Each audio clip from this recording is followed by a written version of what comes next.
It's a great day. My name is Shay Brown, the Happy Entrepreneur, and welcome to the Happy Entrepreneur Show, the number one business development and revenue focused late night show in the country where we are on a mission. And our mission really is to empower, our mission is to inspire, and our mission is to provide you, that's right, you, the hard working entrepreneur, with all of the resources that are necessary to execute that big vision you have for the people you would call to serve. In this episode, we have the one and only Maisie. She's in the building, and she'll be sharing with us a topic talking about empowering leaders, repairing teams, and for many of you, you'll be transforming your cultures.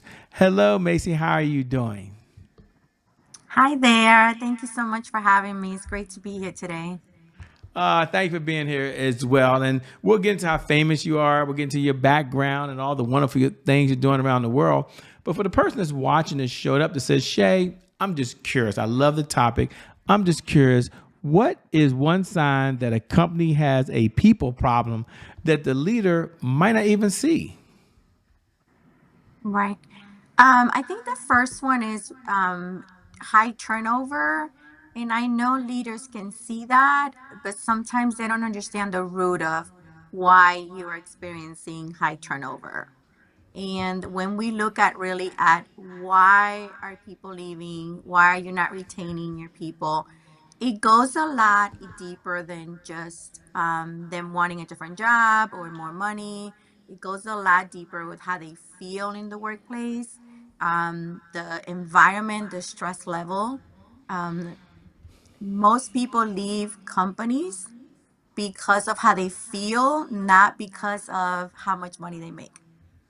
Now I'm curious, and this might be Shay Brown. I haven't worked for a company in the last, I don't know, since 2004, a couple of many years these days. But when do leaders know?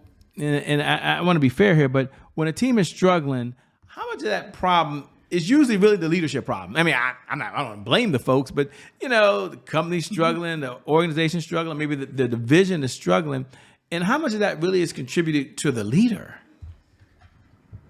That's a great question because a lot of the times it does start with the leadership and being able to recognize are the leaders also managing their own emotions, their own ability to communicate?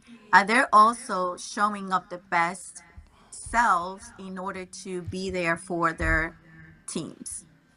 A lot of people, right, just focus on I'm just telling my team what to do, how to do it. Let's just produce, let's make it happen. But are the leaders also taking time to see? Because leaders are under a lot of pressure too. So we have to understand that as leaders, we also have to take care of ourselves. We also have to um, really look at it's what is the root of how we're feeling, how we're showing up. Are we stressed?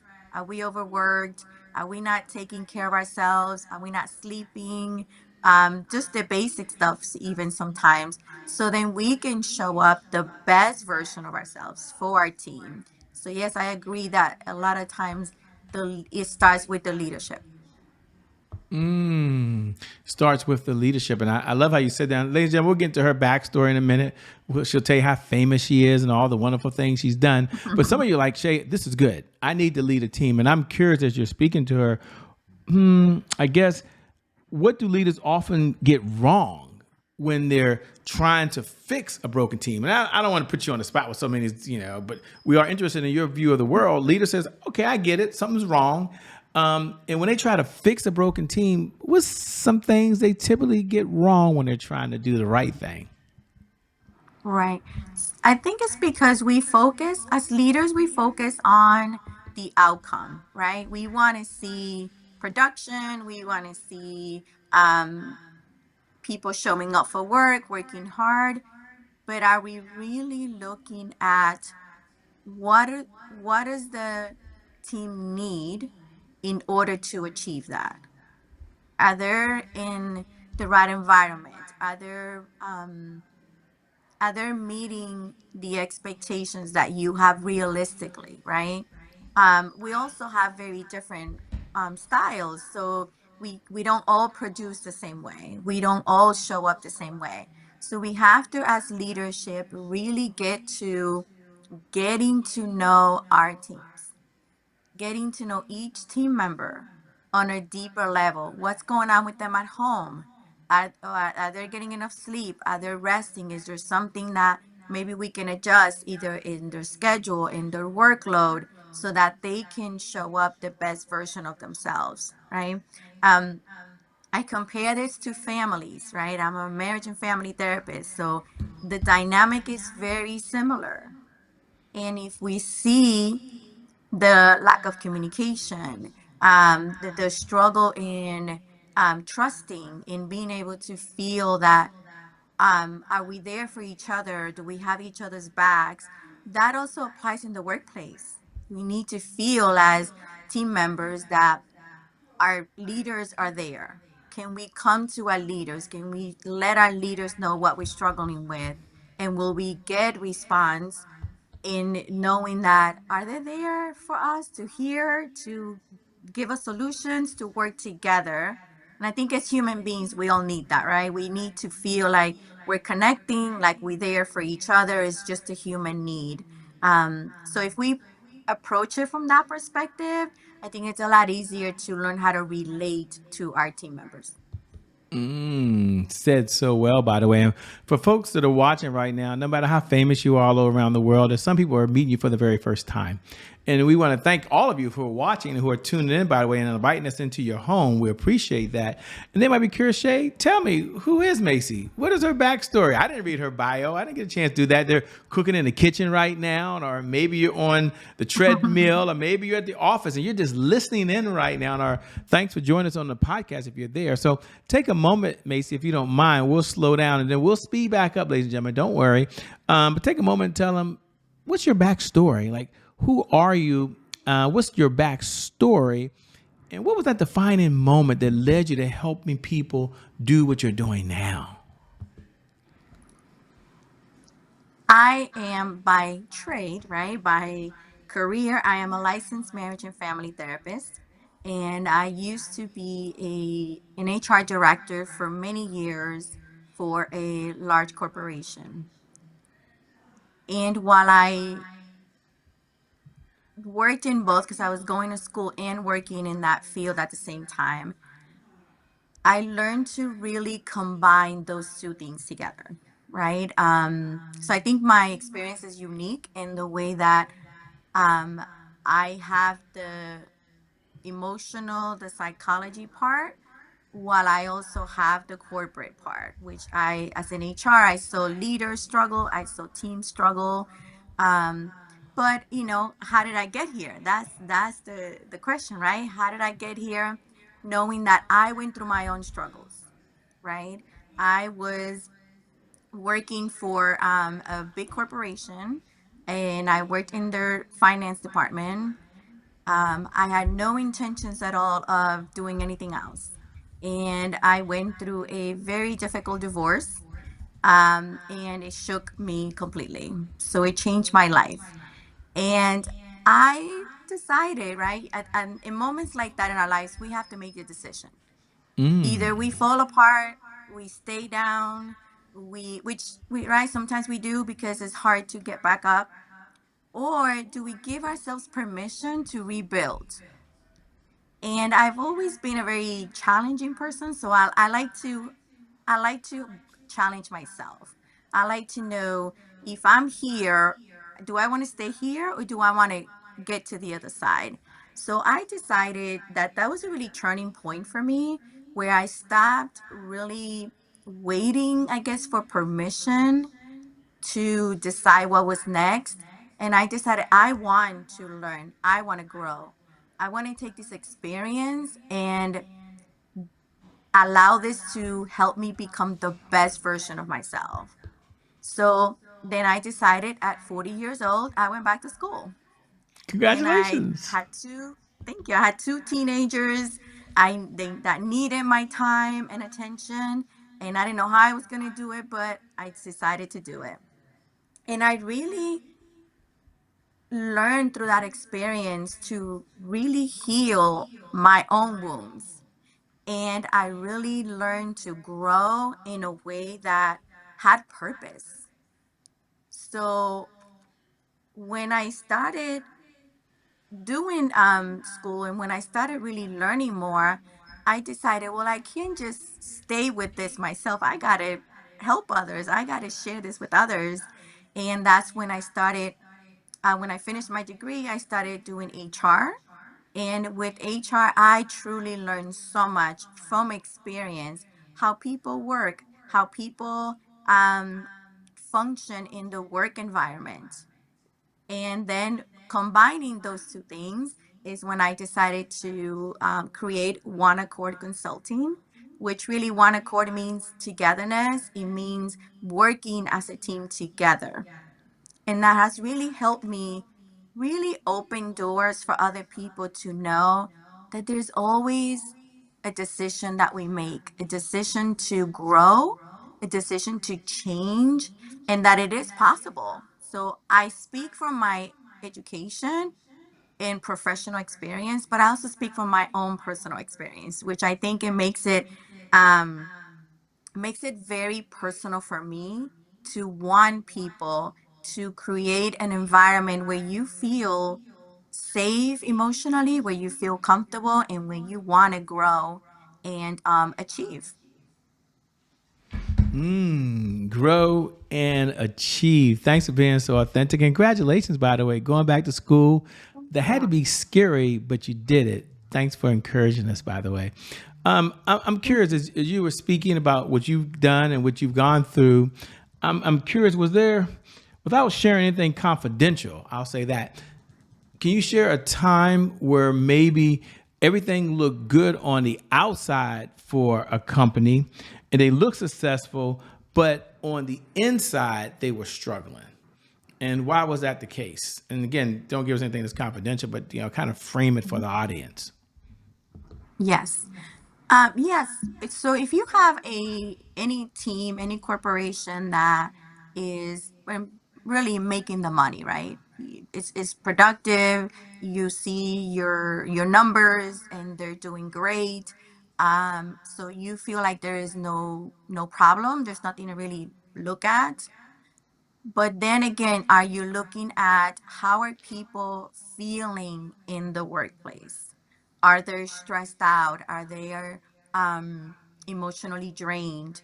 Are they calling out of work? Are they feeling sick? Are you seeing a lot of people quitting? And then you spend so much money, you have no idea how expensive it is to hire a new person rather than retain someone. So are you seeing that that also affects the bottom line? So once you start looking at that and then say, wait a minute, even if we're doing well, can we do better? Can we save money by keeping our employees? Can we really focus on making an environment that is pleasant, that is comfortable, where everybody wants to come to work? And I was able to witness that in my HR experience, where we were able to bring the team together to really help the environment feel really like a family and really help other people want to be at work. And you see that that also automatically affects the bottom line. But then what happens then? Your employees are happier and they treat your customers better. So then your customers are happier. And then your customers want to buy or stay if it's some type of, accommodations and all that. So then everything impacts the next thing and the next thing, and then out of nowhere you see that your company is thriving now. So you're not just doing well, now you're thriving, which is really what I try to do with teams in different companies, is to help them understand that you can actually thrive by doing very basic things that will really make a huge impact on everything else. And was there ever, that's a powerful response. And was there ever a time as you was working with these companies and organizations that you realized that fixing the problem went above and beyond policy and procedures? Because as you're speaking this whole time, I never heard you say, well, we just had to change the policy, Shay, and everything changed. Or we had to implement a new SOP and everything. I haven't heard you say that yet. So was there a moment that you realize it's not just policies and procedures, but it's people, if I can say it that way? Oh, that's perfect.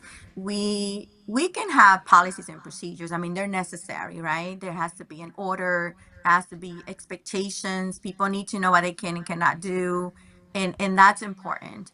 But when you really focus on the people as people, these people have struggles, they're human, they have families, they have stress, and you really show up from a caring place and know that if someone called out of work, rather than say you can't be calling out of work because you're affecting our production, can you ask why are you calling out of work? What's going on?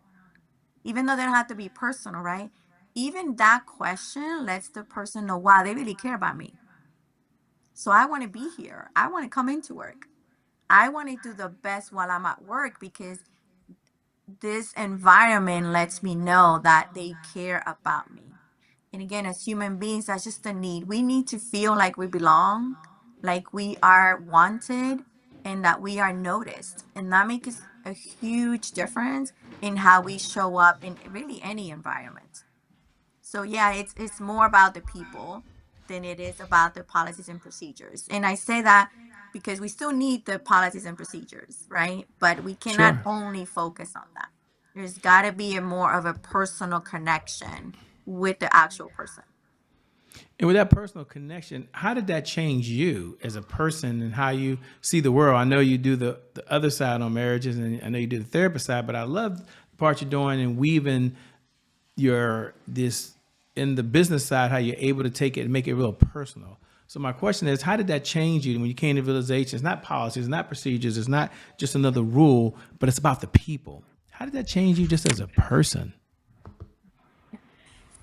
It helps me show up differently.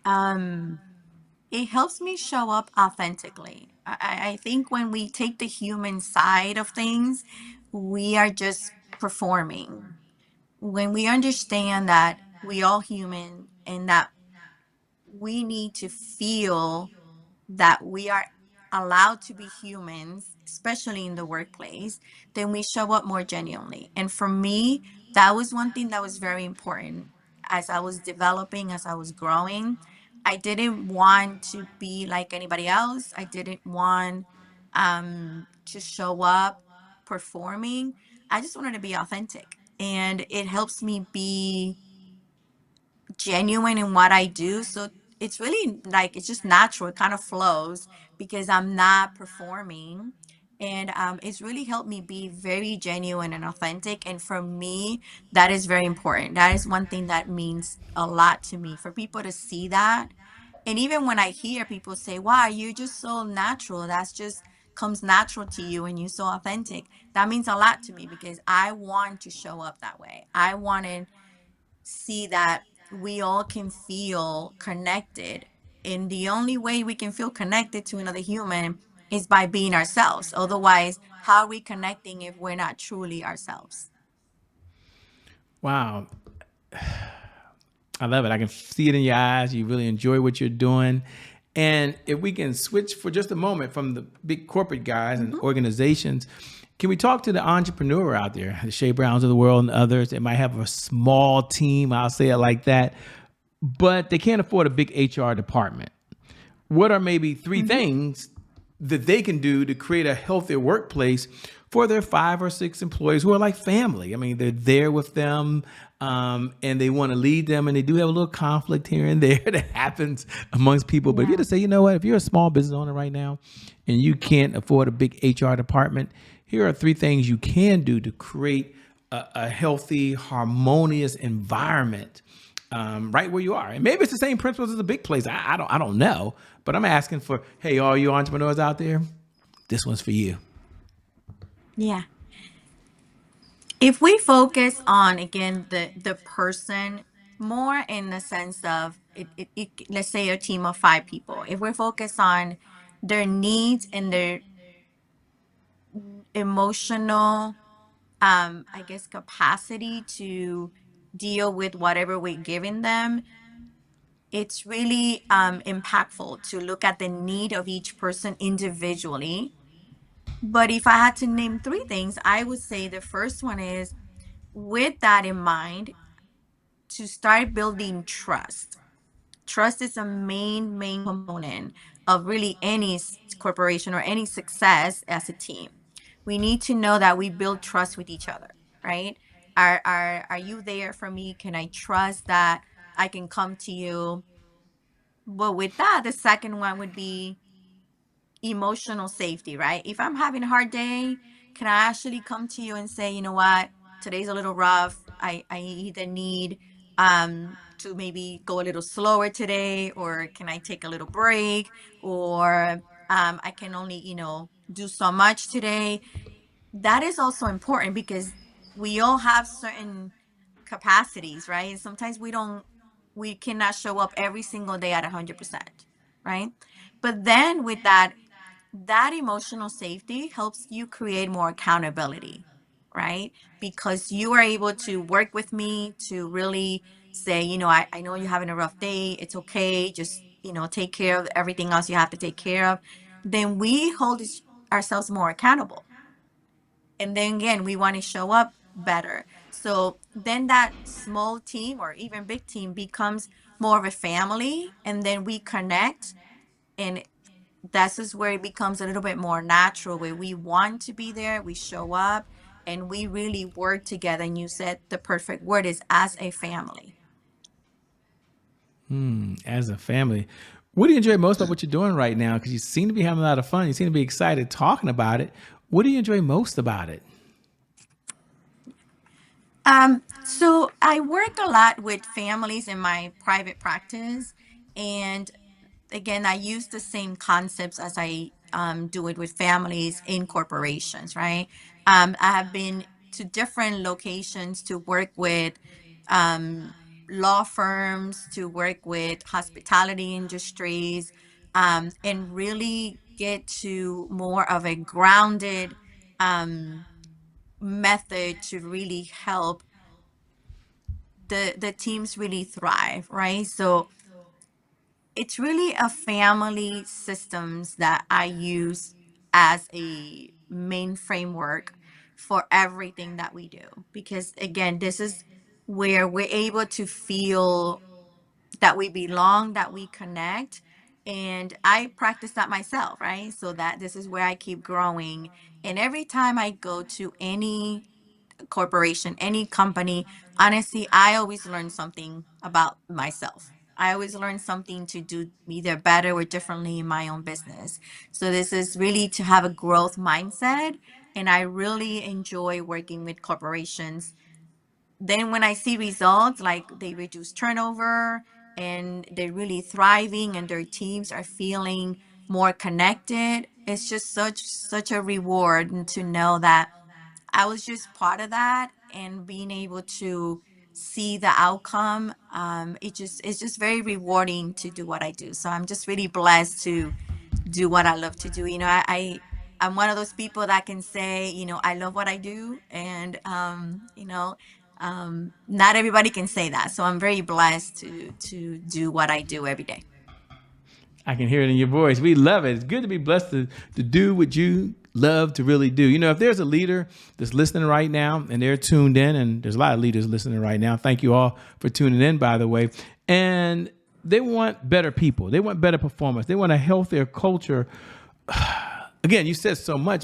What is one change that maybe you would challenge them to do first? Like they're listening. They're like, yeah, I want better people. Yeah, I want a better culture. Yes, yes, yes.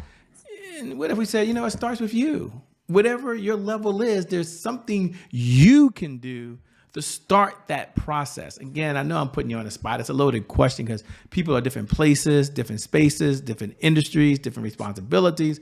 But if you had to give something to the audience, what would you say is something that they can do? Right. And I like that question because it really starts with us as leaders. What can we do?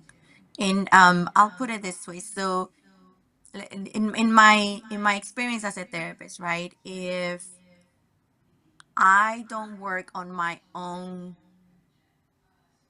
stressors, if I don't work on my own, let's say anxiety or stress on it every day, and I show up, let's say to your company, Shay, and I say, okay, let's work on your team, but you can sense that I'm a mess, I'm tired, I'm all worked up, I'm not really focused. Am I really going to be any help to you? Probably not No, a lot, right? not a So lot. what I say is I have to work on that myself first, right? So how do I handle stress? What do I do to take care of myself so that I can regulate my emotions, so that I can release some of my stress? And then I can show up for anyone else from a better place, and then I can be more productive.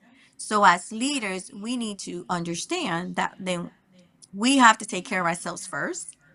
We have to work through our own issues, and then we can show up for our team members, the best version of ourselves. And then we have the capacity to help our teams do better and then thrive as a company together. So it really is important to say to ourselves, I can't expect something from someone else that I haven't been able to do myself first, right? And I think in my experience, that's the difference is I've done the hard work. I've done the healing. I've done the therapy. I've done, when I'm anywhere, I have already experienced being where they are. And that makes a difference in how I show up for them. So I definitely would say to show up the best version of you first. And then you will see how the results would just flow. I love it. By the way, is we come down the home stretch. I'm curious. First, what do you do for fun? We're not out saving the world, changing cultures, changing industries, going back to school, and doing what you're doing in your business. What does fun look like for you these days? Yeah. Well, now that I don't have all the homework and all of that, I actually get to have fun. So that's a great question. Believe it or not, I really love, I know most people don't think reading is fun, but to Okay. me, if I can read a book a month, I'm happy. I love to read. Um, but also my environment is very important to me. So for me, fun, it's not crowded places. It's not a lot of activities. For me is more a nice dinner and a walk on the beach, right? I love the beach. So that's something that I would do.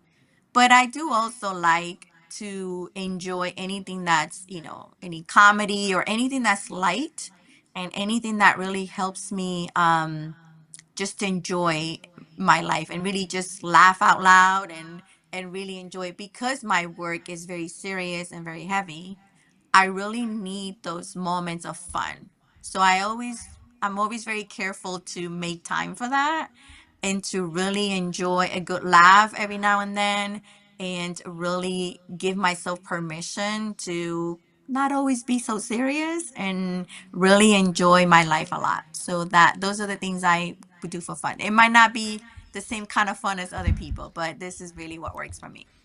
It's your fun. That's the only thing that matters. It's all about fun to Yes. you. Yeah. As we come down the home stretch, let me ask two questions. Number one, what type of clients is your firm looking to work with these days, if any? I'm not sure if you're taking on any clients. And number two, how can folks connect with you? Where should they go? What should they do if they want to stay in this conversation over and beyond the time that you and I have right now? Mhm. Yeah.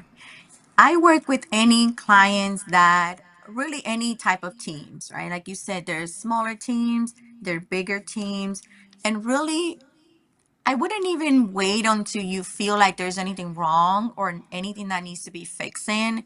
It's more to kind of take an inventory of what are we doing? Is this the best way? Are we being very effective in what we do?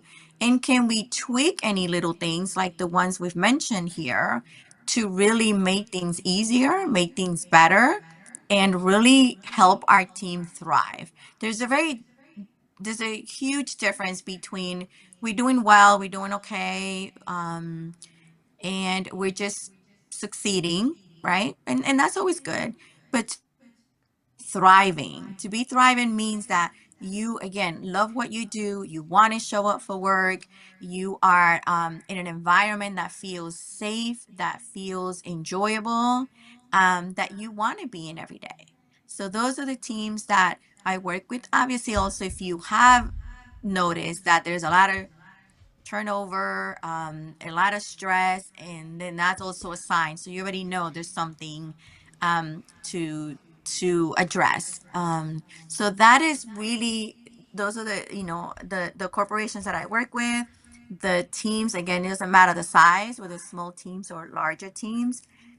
The main thing for me is that I really want to be there to help people, help teams really feel like they don't have to do this alone, right? That I'm here to help people feel connected, to be able to heal, grow, thrive, and know that we cannot do it alone. Sometimes we just need a little help, we just need a little guidance. And you can reach out to me. So my company is One Accord Consulting, and my website is One Accord Consulting with dashes in between. So one dash accord dash consulting.com, and you will see on there how to reach out to me, whether it's fill out a form to contact me. You can see some of the things that I've done and really be able to kind of get a little bit of idea. But really starts with kind of assessing what's going on, and even assessing what's going on, that it's good, what maybe is not working so well. So we kind of take an inventory of what is happening first, and then what are the goals and where do you want to see yourself, so that then we can start working on steps to get to that. Said so well. Let me say, first off, thank you so much for being on the Happy Entrepreneur Show. I know you have a heart to give and your heart to serve, so thank you so much. Thank you so much for having me. It's been a pleasure. Indeed, it has. You're one of the people I had a chance to meet in person as well, so it's pretty cool.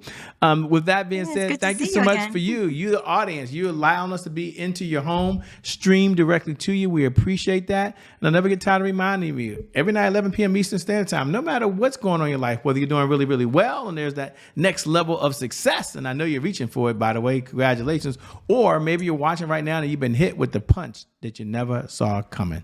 The one thing I do know is you get a fresh start, you get a do over, and today is your day. With that being said, make it a great day, everyone, and we'll make some good things that we connect again next time. God bless. Keep doing God's work. Peace. We out of here. Bye-bye.